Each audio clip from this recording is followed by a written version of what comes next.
आज मैं आपको बताऊंगा पोल्लॉक सिस्टर्स की एक ऐसी रीबर्थ की कहानी जो आज भी किसी रहस्य से कम नहीं है। इन जुड़वा बहनों ने ऐसे ऐसे कारनामे किए थे जिससे उस समय पूरी दुनिया में तहलका मच गया था। एंड साथ ही आज मैं आपको बताऊंगा डीवी कूपर जैसी रहस्यमय चोर की कहानी जिसने पूरे अमेरिका को हिलाकर रख दिया था। और साथ ही आप जानेंगे कुलधड़ा गाँव की अद्भुत story. Number 7, magnetic hill. Bharat के लद्दाख के लेह शहर से 30 किलोमीटर दूर में स्थित मैग्नेटिक हिल एक ऐसी जगह है जहाँ गाड़ियाँ अपने आप ऊपर की ओर खींची चली जाती है। सिर्फ गाड़ी ही नहीं बल्कि अपने ऊपर से उड़ने वाले विमानों को भी ये अपनी तरफ खींचने लगती है। इसीलिए पायलट इसके प्रभाव से बचने के लिए इस क्षेत्र में विमान की गति को बढ़ा देते हैं। वैज्ञानिक भी स्पष्ट तौर पर नहीं बता पा रहे हैं कि इन सब का कारण सिर्फ अधिक चुंबकीय शक्ति का होना है या फिर इसके पीछे अधिक गुरुत्वाकर्षण बल का भी हाथ है। नंबर 6, अमेरिका के डीवी कूपर को दुनिया का अब तक का सबसे शातिर और रहस्यमय चोर माना जाता है जिसे कभी पकड़ा नहीं जा सका। 24 नवंबर 1971 को डीवी कूपर ने बोइंग 727 प्लेन को हाईजैक कर लिया था। $2 लाख और 4 पैराशूट की मांग की। मांगे पूरी हो जाने के बाद वो पैसों के साथ प्लेन से कूद गया था। प्लेन से कूदने के बाद उसे ढूंढने के लिए बहुत से खोज अभियान चलाए गए जो अमेरिका के इतिहास का सबसे लंबे समय तक चलने वाले केस में से भी एक था। लेकिन इस शातिर चोर का कभी पता नहीं चल पाया। जांच के 5 साल बाद तक संदिग्धों की सूची में 800 से ज्यादा नाम शामिल थे और फिर एक ऐसी थ्योरी सामने आई जिसमें कहा गया कि कूपर प्लेन से नीचे कूदने में नहीं बचा। उसने जिस पैराशूट का इस्तेमाल किया वो खुला ही नहीं और वो रात के अंधेरे में जंगली इलाके में कूद गया था। इस थ्योरी को 1980 में और ज्यादा समर्थन मिला जब एक लड़के को नोटों से भरा एक सड़ता हुआ बैग मिला जिनके नंबर कूपर को दिए गए नोटों के सीरियल नंबर से मेल खाते थे। लेकिन FBI के अधिकारियों के लिए एक शख्स का अचानक आना, प्लेन को हाईजैक करना और फिर अजीबोगरीब तरीके से गायब हो जाना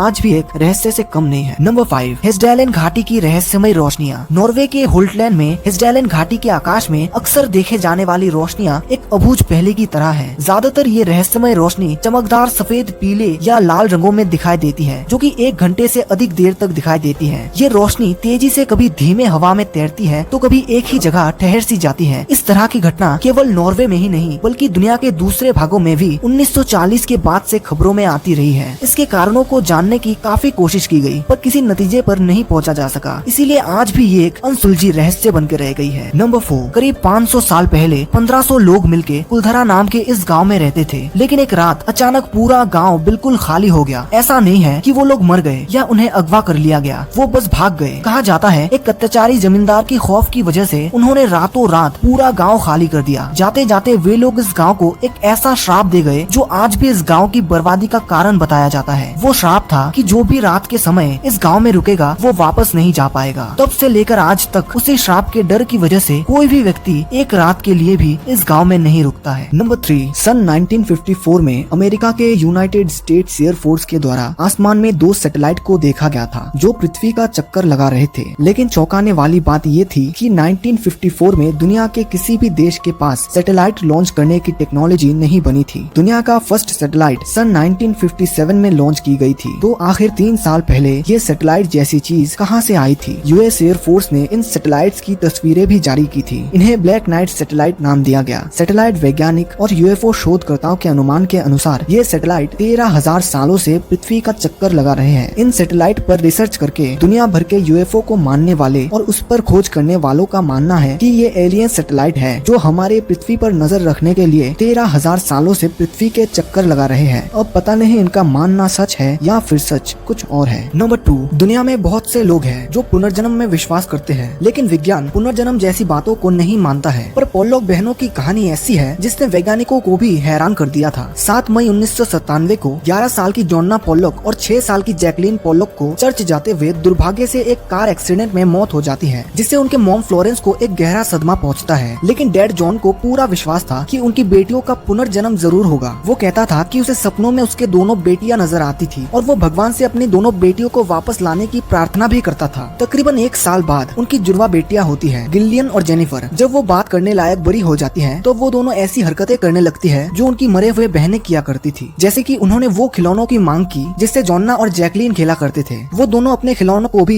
वही नाम से पुकारते थे जैसे जॉन्ना और जैकलीन पुकारा करते थे। उनको वो स्कूल भी याद था जिसमें उनके बहनें पढ़ा करती थी। और एक अजीब बात, उन्हें न जाने क्यों कार से बहुत डर लगता था। इससे इनके माता पिता को यकीन हो गया था कि ये जॉन्ना और जैकलीन का पुनर्जन्म ही है। इनकी कहानी पता चलने के बाद इस केस को अच्छे से समझने के लिए बहुत से लोग आए पर सभी हैरान रह गए। हालांकि उम्र बढ़ने के बाद दोनों बहनों की पिछली जन्म की यादें भी कम होती चली गई और वो अपनी नॉर्मल लाइफ बिताने लगी। नंबर 1, रामेश्वरम, जिसके के तट में ऐसे पत्थर पाए जाते हैं जो पानी में भी नहीं डूबते। ये पत्थर सबको सोचने पर मजबूर कर देती है और इसका इतिहास रामायण से जुड़ा है, जो कि शायद आप सभी ने पढ़ा होगा। पर विज्ञान धार्मिक बातों को मानने से इनकार करता है और उनका मानना है कि ये पत्थर प्यूमिस स्टोन है, जो कि ज्वालामुखी फटने से बनता है। लेकिन उनका ये तर्क भी सही प्रतीत नहीं होता, क्योंकि इस स्थान के आसपास कोई भी ज्वालामुखी नहीं है और ये पत्थर प्यूमिस स्टोन से भारी भी है। हालांकि हिंदू धर्म के लोग इसे धार्मिक दृष्टिकोण से देखते हैं, जबकि बाकी दुनिया के लिए ये अभी भी रहस्य ही बना हुआ है। वीडियो पसंद आया तो सब्सक्राइब जरूर कर देना यार।